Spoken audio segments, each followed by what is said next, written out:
If you ever feel out of control around food, you're not alone, and you're in the right place to learn practical, no-nonsense information about why you binge and how to stop.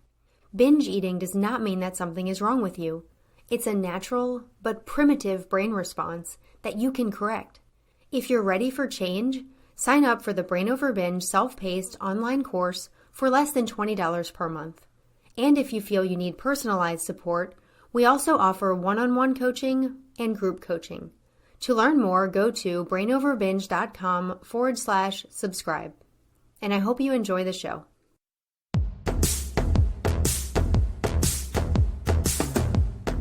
Welcome to the Brain Over Binge podcast, where you learn a simple brain-based approach to ending binge eating. Thank you so much for being here today for my last podcast of 2021.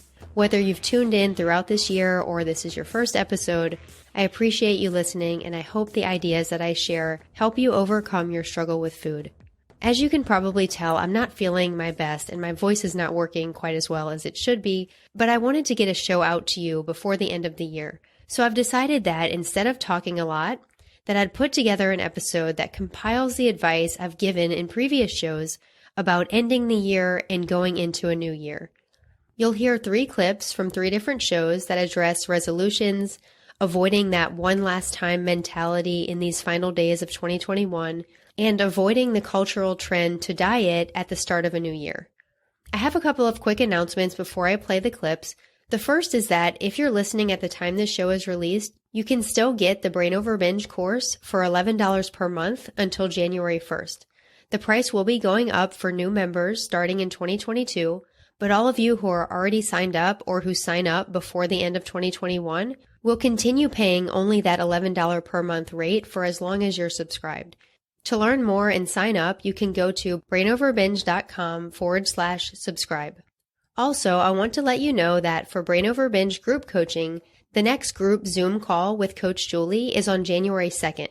So that's a great way to get the support you need to start the year off right. It's such a positive community. Everyone builds each other up, and Julie is so motivating, and she can help you wherever you are right now in recovery. You can join anytime, but if you want to get support on the group forum as we head into the new year and also join that January 2nd call, you can get signed up today at brainoverbinge.com/group. There's also the option to do one-on-one coaching with Julie, and she has some spots available at this time, and I've included a link in the show description to book your one-on-one session. You can also find the links for the group coaching that I mentioned as well as the Brain Over Binge course in the show description as well. Thank you so much for listening to those announcements and for bearing with my voice, and now I'll go ahead and share the best of my end of the year and New Year's episodes. One thing that will not be different this year, if you're someone who struggles with binge eating, is that you'll likely have what I'll call resolution thoughts, as it's related to food and recovery. As part of your urges to binge, you'll likely have thoughts that say that you should just binge now and start fresh in the new year. You're definitely not alone if you've followed this thought in the past, whether that was yesterday or last year around this time. I think the primary reason is that you've conditioned your lower brain, that primal part of your brain, to see the days and the weeks leading up to a new resolution or a fresh start as a binge eating opportunity. You may do this at other times of the year as well, or you may be someone who promises to start fresh, for example, every Monday. But right now we're going to talk about the new year because it's the time when you likely set your biggest resolution. The thing is, when you tell yourself you'll quit binge eating at the start of a new year, it can seem to give your lower brain that opportunity. It can seem to give you a pass to binge as much as possible in December. I know that was certainly the case for me for many years while I was a binge eater. That lower part of my brain seemed to view the days leading up to January 1st as a nonstop chance to binge. At the time, I didn't understand how my lower brain worked, and I thought that my binge urges were expressing my true desires and what I really wanted. I also thought that I was emotionally broken and that I somehow needed to binge to cope with the holidays. So I went along with my lower brain, all the while telling myself that once January arrived, that I would leave binge eating in the past. What I didn't know was that my lower brain was repeating a habitual and predictable pattern that's common in binge eaters, and really in anyone with a destructive habit. I'll call it the one last time mindset. And when binge eaters get into this mindset or this rut, they repeatedly promise that each binge will be their last and promise to quit afterward. I explained this pattern in detail in episode 14, which was titled Overcome One Last Time Thoughts to Quit Binge Eating. So if you want more information about this, you can listen to that episode. Now, in December, instead of telling yourself that it's your last time or your last binge, you may start telling yourself that this is your last year of binging. You tell yourself that after December, you'll be done binge eating for the rest of your life. Because you do feel committed to quitting on January 1st, you might just stop any attempts to curb your binge eating at the end of the year. You may allow your lower brain's desire for that temporary pleasure of binges to completely run the show. And you end up feeling awful from the binges in December. It's not like you get this temporary pleasure and it makes you feel good and it improves your holidays. It makes you feel terrible. It ruins your holidays. But even though you're miserable, when you remember that you'll quit in January, you really see no point in even trying to stop now. You just accept that you're going to keep binging until the clock strikes midnight on January 1st and marks a new year and a new you. But as I'm sure you've realized in other years, January is not this magical time when all of your problems suddenly disappear. It's just a continuation of your life with all its problems, difficult emotions, and challenging circumstances. I remember that during my years of binging, January 1st seemed to always come with sort of a sense of dread. I wondered if I could really quit, and I felt confused and frustrated that my desire to binge was still the same on New Year's Day that it had been on New Year's Eve. In December, I feel like it was comforting to believe that a new year would bring a swift recovery. But looking back, it seems like my resolutions only served as excuses prior to the resolution's start date. If I told myself I was quitting tomorrow, next week, or next year, it gave me a reason to binge today, this week, or this year. On January 1st, or shortly after, I began to resent the new year because of this struggle that I felt of trying to avoid binges. I found myself wishing it were December again, when I felt like I could just binge without even considering quitting, even though I could look back and rationally see that December had been miserable and it had caused me so much pain and shame. Until 2005, when I finally quit, nothing I had tried to help myself stop binge eating had worked. So I always found myself binge eating again by about January 5th of each new year. In my first book, Brain Over Binge, I talked about that first New Year's Eve when I did not have to make a resolution to stop binge eating. This was about a half of a year after I stopped binge eating for good. And that night I was not with family or friends or at a party. I was taking care of some of my very young relatives and they were already asleep, so I was simply alone with my thoughts, watching others ring in the new year on television. It was just a wonderful feeling that night, just laying there and knowing that the next year would be different, that I would not just binge again in a few days, and that I would never have to resolve to quit binge eating again, because I was already done. I want to encourage you that you can do December and the new year very differently this time around. No matter what your thoughts are saying to you now in December, I want you to remember that your binge eating habit will not suddenly go away come January 1st. Your lower brain has no regard for time, and it will send urges automatically, no matter what day or what year it is. You can learn to recognize all of those faulty brain messages that drive you toward binge eating and stop believing them. Just think how amazing you'll feel if you gain control of your binging before the new year, before the start of your typical resolution. Challenge yourself to do something different this year. Break your pattern and stop waiting until later to have freedom from binge eating.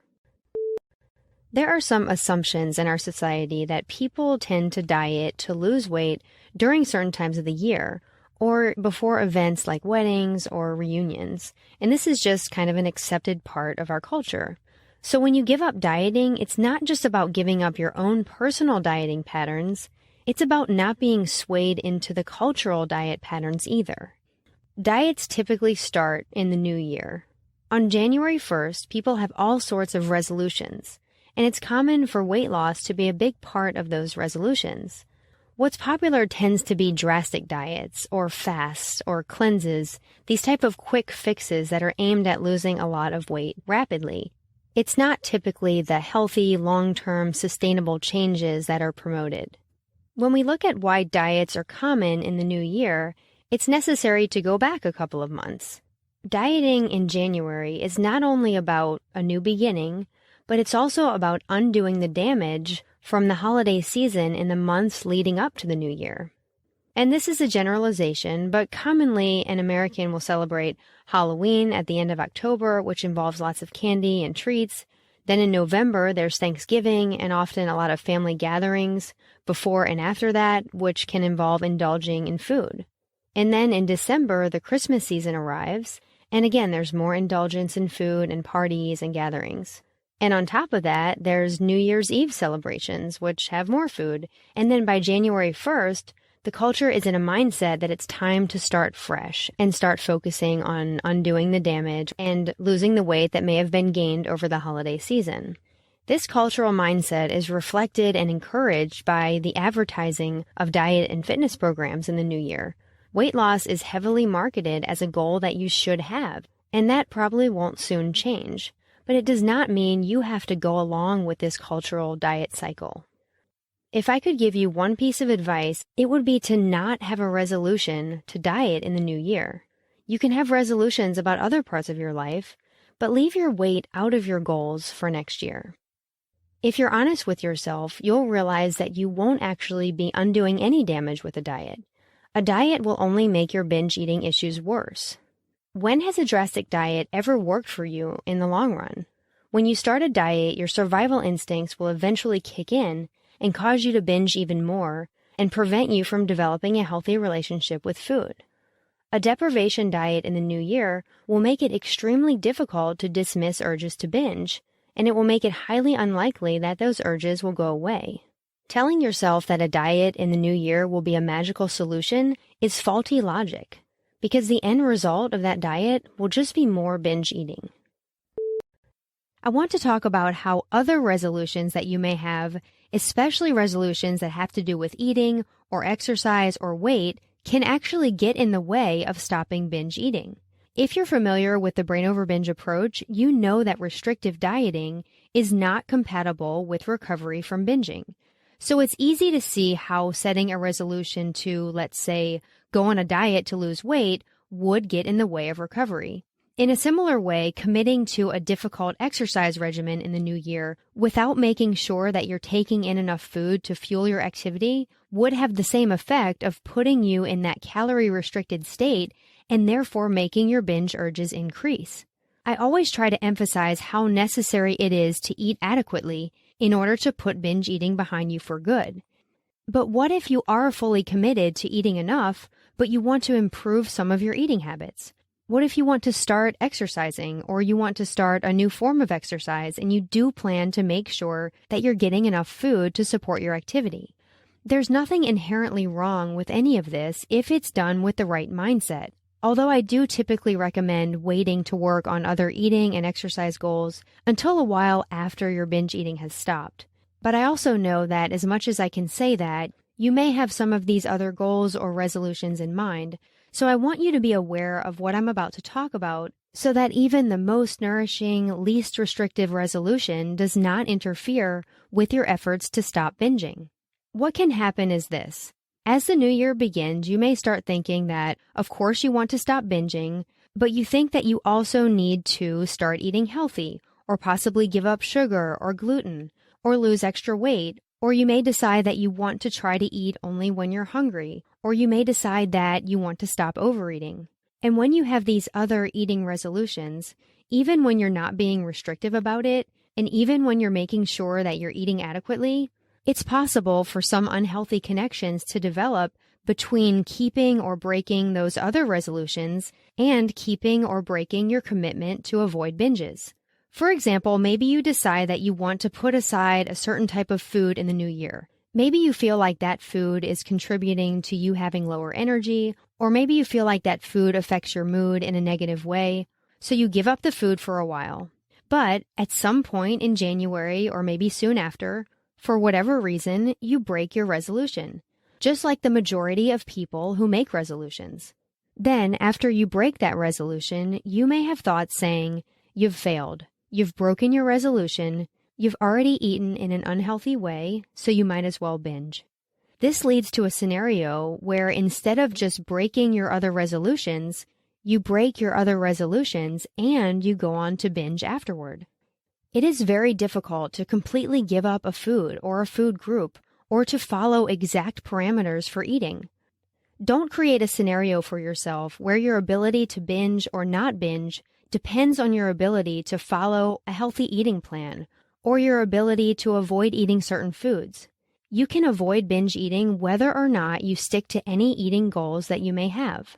I want you to think about this. Let's say that one of your friends told you that they broke their New Year's resolution to eat healthy or to avoid a certain food. Would you tell that friend that all is lost and that they've already blown it, so they might as well binge?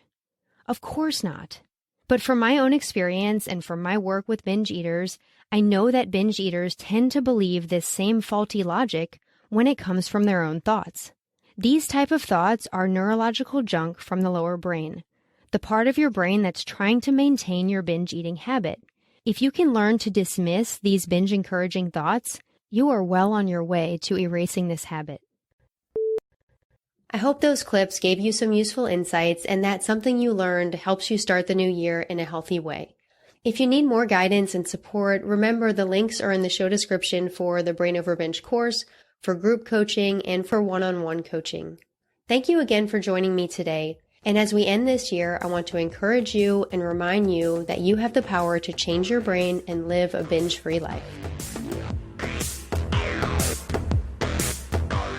The Brain Over Binge podcast is produced and recorded by Brain Over Binge Recovery Coaching, LLC. All work is copyrighted by Brain Over Binge Recovery Coaching, LLC, and all rights are reserved. As a disclaimer, the hosts of the Brain Over Binge podcast are not professional counselors or licensed healthcare providers, and this podcast is not a substitute for medical advice or any form of professional therapy. Eating disorders can have serious health consequences, and you are strongly advised to seek medical attention for matters relating to your health. Please get help when you need it, and good luck on your journey.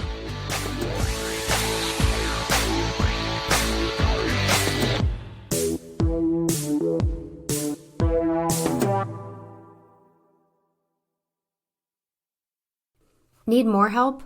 You can find all of our current and upcoming options for support at brainoverbinge.com.